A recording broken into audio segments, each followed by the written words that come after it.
বাগেরহাটের মাটিতে লবণাক্ততা বাড়ার পাশাপাশি জলবায়ু পরিবর্তনের ফলে নষ্ট হয়ে যাচ্ছে দক্ষিণ এশিয়ার অন্যতম গুরুত্বপূর্ণ স্থাপনা ৬০ গম্বুজ মসজিদ। দিল্লির তুঘলক স্থাপত্য রীতি অনুসরণে পঞ্চদশ শতাব্দীতে মসজিদটি নির্মাণ করেন খান জাহান আলী। সংরক্ষিত এ পুরাকীর্তি রক্ষায় উদ্যোগ নিয়েছে প্রত্নতত্ত্ব অধিদপ্তর, কিন্তু তাতেও রক্ষা করা যাচ্ছে না ঐতিহ্যবাহী এই স্থাপনা। সুলতান নাসিরউদ্দিন মাহমুদ ১৪৫৯ সালে ৮১ গম্বুজের এই মসজিদটি নির্মাণ করেন দক্ষিণের জেলা বাগেরহাটে। ২০০-র বেশি সার্ভিস ও ফিচারে লেনদেনের সব বিকাশ অ্যাপে সম্ভব।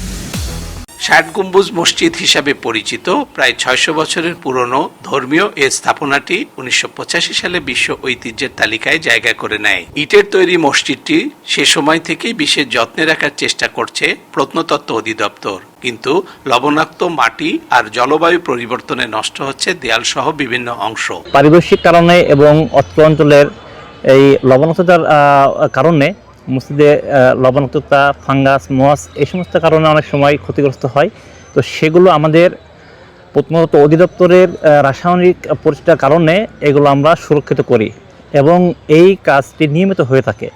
নানা সমস্যা থাকার পরেও মসজিদটি টিকিয়ে রাখার পাশাপাশি দর্শনার্থীদের আকৃষ্ট করতে নানা উদ্যোগের কথা বলছেন কর্মকর্তারা। এটা সুরক্ষার জন্য আমাদের যে বাউন্ডারি ওয়ালগুলো আছে সেগুলো অনেক আছে এবং দর্শনার্থীদের বসার জন্য তাদের বেঞ্চ করা হয়েছে। বাচ্চাদের জন্য কিছু খেলার বা প্রয়োজনীয় সরঞ্জাম রেখেছি।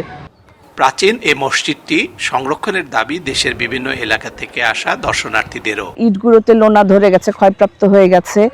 এত সুন্দর একটা স্থাপত্য শৈলী, এটাকে আসলে সংস্কার করা প্রয়োজন। একটু যত্ন করা হইতো তাহলে হয়তো বা আরো দর্শনার্থীরা আসতো।